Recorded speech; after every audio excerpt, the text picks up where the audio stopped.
ajaib namamu,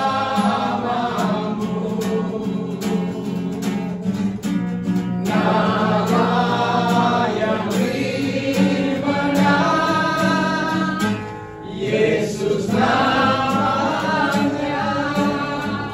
Mari kita tundukkan kepala Bapak Ibu. Tuhan Yesus Kristus, kami mengucap puji syukur dan berterima kasih kalau sore hari ini kami ada di tempat ini. Kami ada di tempat ini bukan secara kebetulan. Tuhan, kami juga percaya Engkau ada di dalam kehidupan setiap kami. Dan kami ini Engkau ciptakan dan Engkau berikan pengertian bahwa kami adalah seperti tanah yang subur. Manakala kami ditaburi firman, kami aminkan. The first step, kami mengerti. Setelah itu kami berbuah 100 kali, ada yang 60, ada 30. Tapi kami mau mencapai yang 100 kali lipat. Terima kasih Tuhan. Kami percaya Engkau akan mencerahkan setiap kami akan kebenaran firman-Mu.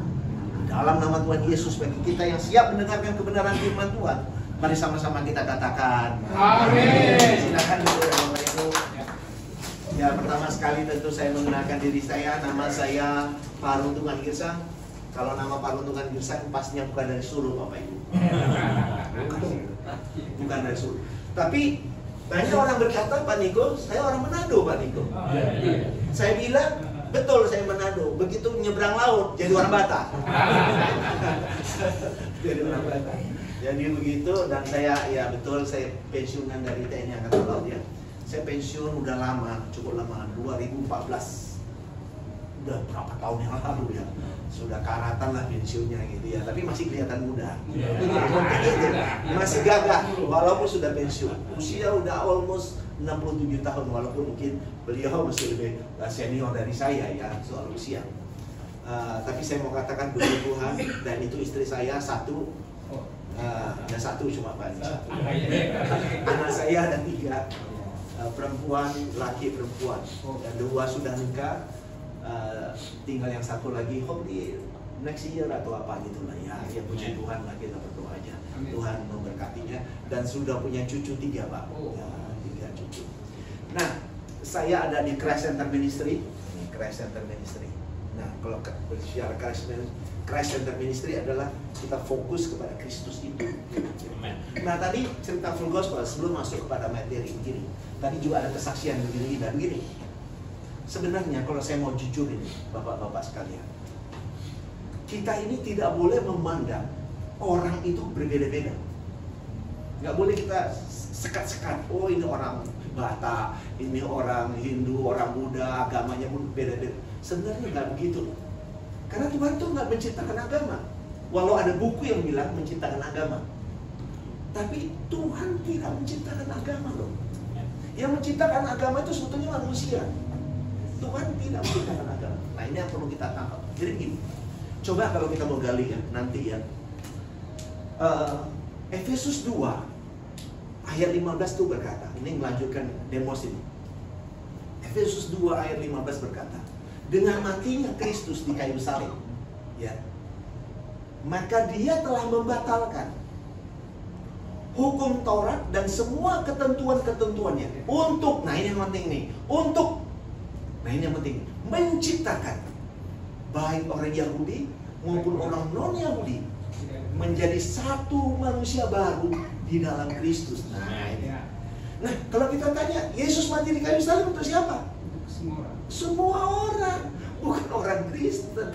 Jadi semua umat manusia. Nah, ini yang kita harus tangkap nih. Nah, hati kita harus begitu luar biasa indahnya, lapang dada, sehingga kita tidak membedakan orang ini dengan ini. Kita tidak ada beda di mata kita. Tuhan sayang semua orang. Jadi Bapak Ibu Saudara, tadi kan sudah dikatakan menjadi satu manusia baru di dalam siapa? Kristus Yesus. Betul ya? Artinya apa? Kita tidak memandang lagi. 2 Korintus 5 ayat 16 katakan, kita tidak boleh loh memandang manusia dengan ukuran manusia lagi loh sebenarnya. Dan kita juga tidak bisa memandang Kristus dengan ukuran manusia. Karena Kristus itu sebetulnya telah kembali setelah Dia mati di salib, Bapak Ibu. Kita nggak boleh melihat Dia dengan wujud manusia lagi, enggak. Karena Dia sudah kembali kepada natur kealahannya, yaitu roh. Gitu. Itulah Kristus. Jadi kalau kita memikirkan Kristus itu masih memandang nyenyek-nyenyek Kristus wujud manusia, kita salah baca. Karena ayatnya berkata, kita tidak boleh menilai Kristus dengan ukuran manusia. Ya, 2 Korintus 5 ayat 16. Ya, betul ya Pak ya? Bapak yang bantu baca di situ ya Pak. Nggak bisa. Karena di 1 Petrus 3 ayat 18 dikatakan dia mati dalam wujud manusia, bangkit dalam roh. Nah, 1 Korintus 15 ayat 45 berkata, Adam yang pertama menjadi makhluk yang hidup, tetapi Adam yang akhir, is talk about Christ, menjadi apa? Roh yang menghidupkan. Nah, Bapak Ibu, waktu roh yang menghidupkan inilah apa ini? Inilah penggenapan dari apa yang disebut di Taman Eden, pohon kehidupan. Nah, ini dahsyat sekali loh. Jadi kita nggak pernah diajar di sekolah minggu, saya selama di gereja. If we talk about pohon kehidupan, nggak pernah dikatakan apa. Itu kan pohon kehidupan, perjanjian lama. Saya cerita sama Bapak Ibu. Jadi waktu kita belajar perjanjian lama, karena tadi NCB Band itu Injil sepenuh dari mulai perjanjian lama, kita kejadian sampai kita Wahyu. Nah, manakala kita melihat kita perjanjian lama, Bapak Ibu, kita harus menangkap bahwa itu adalah bayangan. Dan Kristus adalah penggenapannya. Nah, ini kita harus tangkap itu. Jadi, dulu saya banyak salah. Dulu saya sampai saya kelemahan sebetulnya di Australia.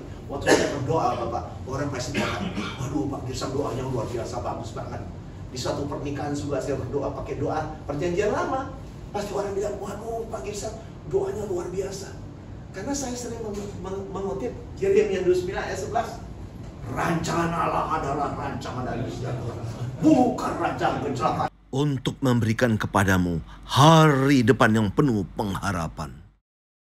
Waktu dia ngomong begitu kan dahsyat. Di Australia pun saya, orang Australia itu waduh seneng banget. Saya nggak pernah doa itu lagi loh. Kenapa? Karena itu semua sudah ada di dalam Kristus itu. Kita udah nikmati di dalam Sang Kristus itu. Bukan kita doakan lagi mau seperti itu. No. Kita sudah menikmati Yeremia 29 ayat 11 itu di dalam Sang Kristus itu. Itu sudah terjadi di dalam hidup kita. Jadi bukan kita minta lagi, nikmati dalam hidup. Beda loh kalau minta. Udah diberi, Kristus sudah mati di kayu salib. Everything is already finished. Nikmati hidup di dalam dia itu. Amen. Jadi kalau kita masih minta-minta ya kita salah dong. Betul ya? Saya nanti itu saya nggak pernah berdoa pakai ayat itu lagi. So nikmati hidup. Makanya full gospel tadi nggak disebutkan. Apa itu? Salamnya apa? Nah, salam kepada apa? Orang-orang terbahagia di dunia.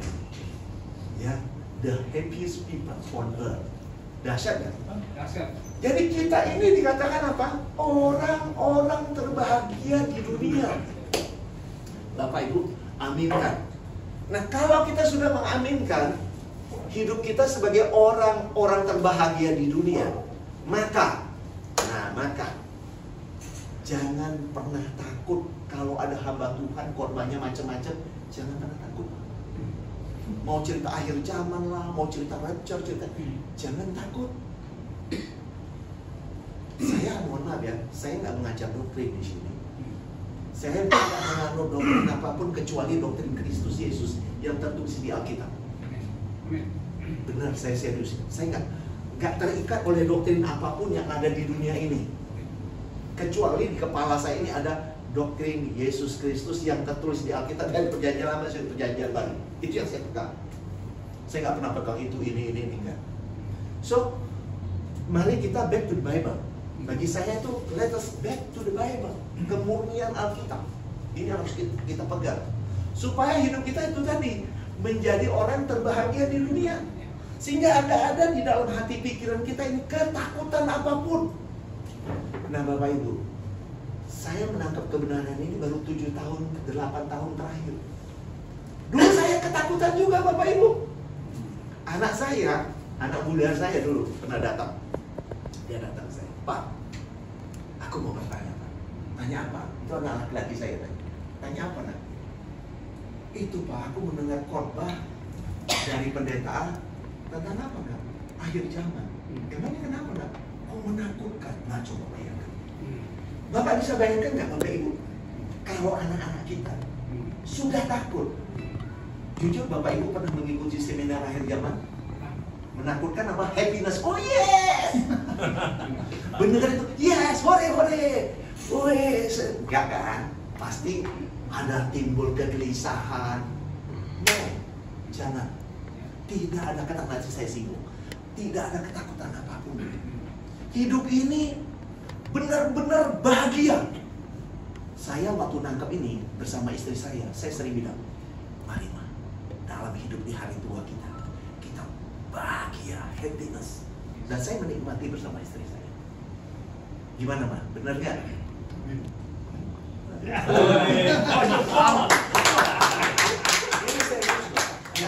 Mantap. Saya mau katakan begini, dalam hidup kita, betapa rugi hidup kita.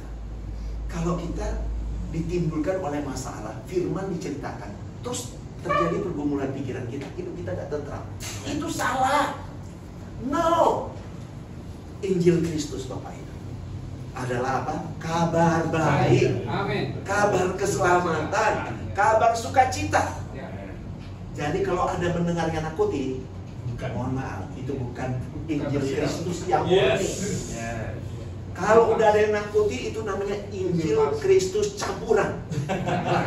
Itu saya tegas. Loh, saya berani tegas Pak, karena dulu saya terjerembab dalam pemahaman yang lama ini. Saya nggak jadi beli tanah, Pak Nikor, bahkan aku sudah punya ini.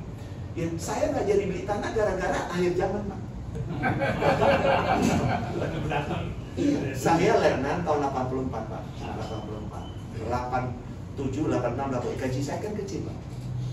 Nggak bisa. Tapi waktu tahun itu tanah di sekitar Jakarta masih murah loh Pak. Semeter ada 50.000, ada 100.000, 200.000. Murah zaman itu. Tapi pendeta berbicara apa Pak? Buku ada Jack Hammond apa? Buku Patah Zaman. Saya punya di rumah. Itu tahun 88 kiamat Pak. Yesus datang kiamat. Dan saya percaya benar. Saya sangat percaya. Bapak tahu apa akibatnya? Saya nggak jadi beli tanah. Loh, coba. Buat gaji nggak besar.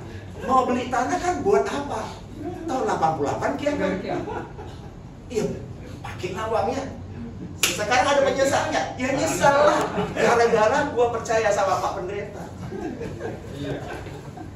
Bapak tahu kalau saya mau tunjukkan daftar listnya dari zaman dulu, ratusan Pak. Saya punya. Kalau nanti ketemu sekali lagi saya kasih datanya. Banyak Pak datanya. Termasuk di mana? Termasuk di mana? Di Bandung, ya enggak? Orang kita Batak itu pendeta Batak ya kan? Yang ditangkap ya. Enggak. Ya. Bukan itu saja Pak. Ada juga pendeta di Jawa. Itu jemaahnya Pak, jual hartanya, berangkat ke sana Yerusalem. Udah jual hartanya, mau direcan nggak? Enggak Pak. Tanggal. Pak, saya mau katakan happy in your life, nikmati hidup. Pengkhotbah 1 ayat 4 katakan, keturunan yang satu pergi, keturunan yang satu datang, bumi tetap ada, umatnya tetap ada. Kita mau percaya Alkitab atau omongan hamba Tuhan? Alkitab. Terus terang. Nah, saya ingin kami Christ Center itu mengajarkan kebenaran ini. So back to the Bible. Jangan terikat oleh pengajaran guru-guru kita. Saya tamatan STT Bapak. Saya belajar banyak dari banyak orang. Tapi sorry itu semua itu udah saya buang dari kepala saya. Loh, gila kan? Buang loh Pak. Dari kepala saya buang itu semua. So waktu saya baca firman, waduh, indah sekali. Nanti kita singgung. Ini sering dikatakan, ini kan dulu, ini di gereja-gereja sering dikatakan, kasihlah Tuhan Allahmu dengan senang hatimu, akal budimu, jiwamu.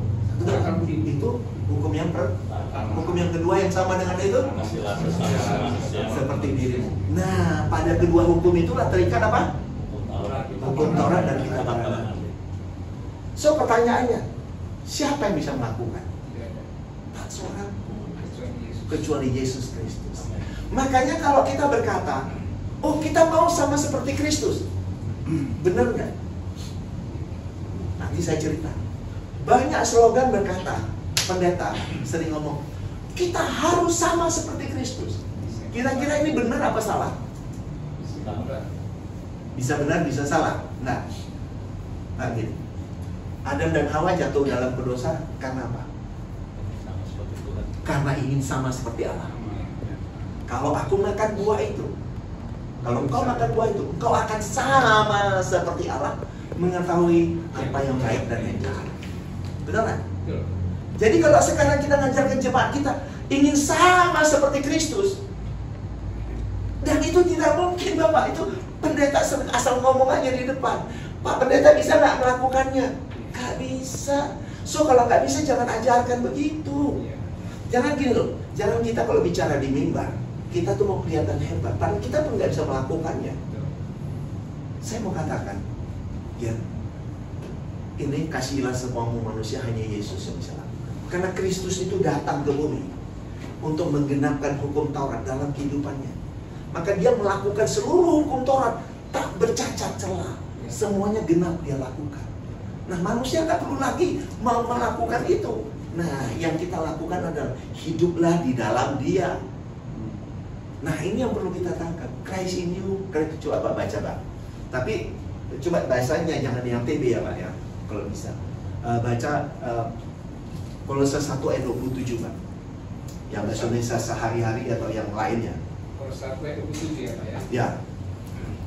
Ya, baik saya baca Kolose 1 ayat 27, firman Tuhan mengatakan, kepada mereka Allah mau memberitahukan Ya. betapa kaya dan mulianya rahasia itu di antara bangsa-bangsa lain, yaitu Kristus ada di tengah-tengah kamu, Kristus yang adalah pengharapan akan kemuliaan. Nah itu TB itu yang dibaca ya. Tapi kalau dalamnya bahasa yang lain itu Kristus ada di dalam kamu. Ya. Nah sekarang Bapak baca TB 2 Korintus 13 ayat 5. 2 Korintus 13 ayat 5 Pak. Nggak apa-apa. Nah ini sama. Tapi Bapak catat ya, Kristus ada di dalam kamu. 2 Korintus 3 Pak. 13 ayat 5. 2 Korintus 3. 13 Oh iya. ayat 5. Nah ini penting. Dalam kehidupan kita harus ngerti ayat ini. Saya baca 2 Ya. Korintus 3, 2 Korintus 13 ayat 5. Ya. Ujilah dirimu sendiri, Ya. apakah kamu tetap tegak di dalam iman? Ya. Selidikilah dirimu, apakah kamu tidak yakin akan dirimu Nah. bahwa Kristus Yesus ada di dalam diri kamu? Ya. Sebab jika tidak demikian, kamu tidak tahan uji. Keren ya? Sekarang kalau Kristus Yesus nggak ada di dalam setiap kita nggak tahu uji. Makanya kalau kita mau sama seperti Kristus, itu artinya apa? Kita sebagai pendeta mengajarkan orang untuk melakukan man center. Kekuatan kita nggak akan bisa lagi. Man center kita mau melakukan sama seperti Kristus, karakternya mau sama seperti Kristus, itu bullshit.